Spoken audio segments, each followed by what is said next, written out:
Le musée est absolument vidé de ses collections, ce qui est assez formidable parce qu'on se réapproprie les volumes du bâtiment comme on ne l'avait jamais vu et qu'on ne le reverra sûrement jamais dans le futur. Et évidemment, on a du tout vidé puisqu'on commence par les travaux de menuiserie, de toiture. Donc quand même beaucoup de tremblements, beaucoup de poussière et donc il fallait bien sûr qu'on mette tous les meubles à l'abri. Nous sommes en phase de restauration de l'hôtel Lalande. On travaille sur la restauration des façades, des menuiseries extérieures et des couvertures charpentes.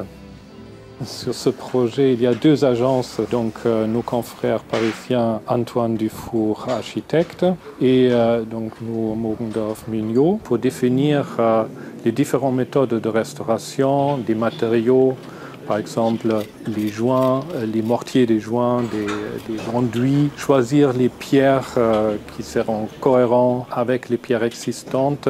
On a une première phase de dépose de la pierre défectueuse, la pierre qui représente des remontées de sel ou qui a subi l'érosion du temps. Donc on vient refouiller cette pierre, on a pris ses dimensions et on la remplace avec une pierre de nature identique.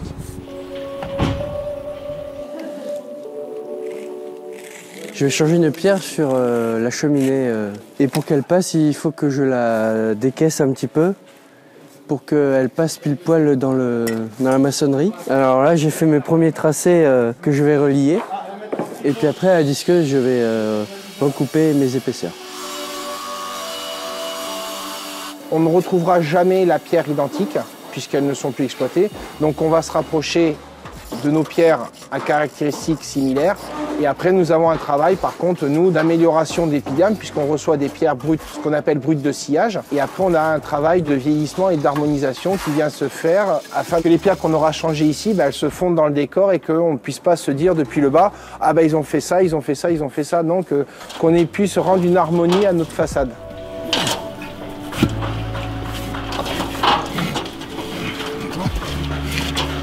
C'est bon. Les spécificités, effectivement, c'est comment on rénove l'ancien tout en préservant le patrimoine et parfois avec des techniques contemporaines. C'est-à-dire qu'il faut un effacement, mais une meilleure performance. Par exemple, dans les vitrages que l'on va changer, donc on garde les fenêtres, mais on essaie d'avoir une rénovation qui thermiquement soit satisfaisante. Parce que la vis, c'est pas sécuritaire, ça veut dire que de l'extérieur, on pourra... Mais bon, ici, on est en train de travailler sur l'ensemble des déposes des menuiseries du MAD.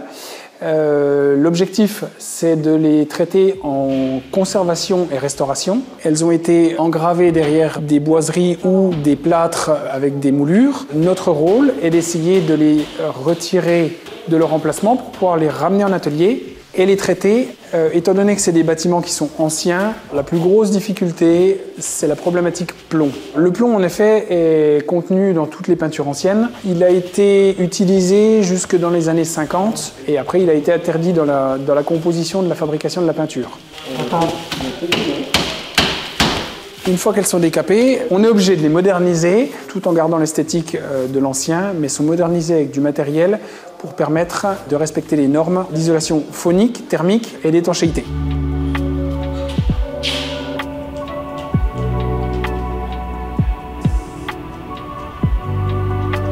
La restauration, c'est la restauration à l'intérieur des murs et puis c'est aussi à l'extérieur. On fait par exemple plein d'essais d'enduit pour arriver à définir quel est le bon aspect, celui qui est le plus historique, celui qui est le plus judicieux par rapport à l'origine de l'hôtel de Lalande. Donc voilà, on débat tous autour de ça et puis on prend une décision et puis elle est collective et c'est vraiment très intéressant en fait comme démarche.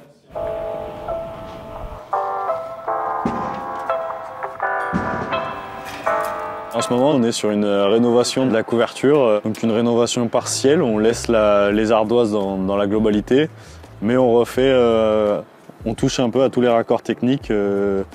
Donc on reprend des dessus de lucarne, les dessus de cheminée, les épis et les fêtages.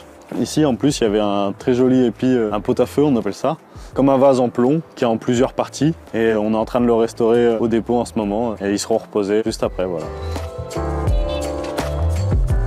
Il y a eu des grosses infiltrations ici en bas des noues et ça a abîmé la charpente et c'est pour ça aussi en partie qu'on est là.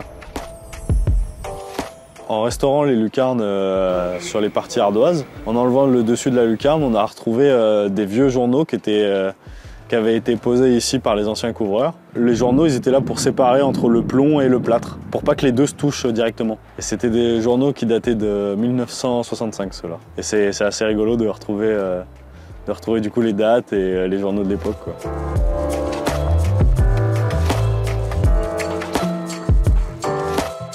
Est-ce que ça va être un musée complètement différent? Peut-être pas complètement différent, parce que d'ailleurs, une des choses auxquelles les architectes sont très attentifs, c'est justement de garder le caractère de chacun des bâtiments. Mais ça va être un musée beaucoup plus adapté à ce qu'est le XXIe siècle. On va revoir toutes les circulations, par exemple. Aujourd'hui, le musée n'est pas accessible. Demain, il sera accessible à tout type de public. Donc, ça veut dire l'installation d'ascenseurs.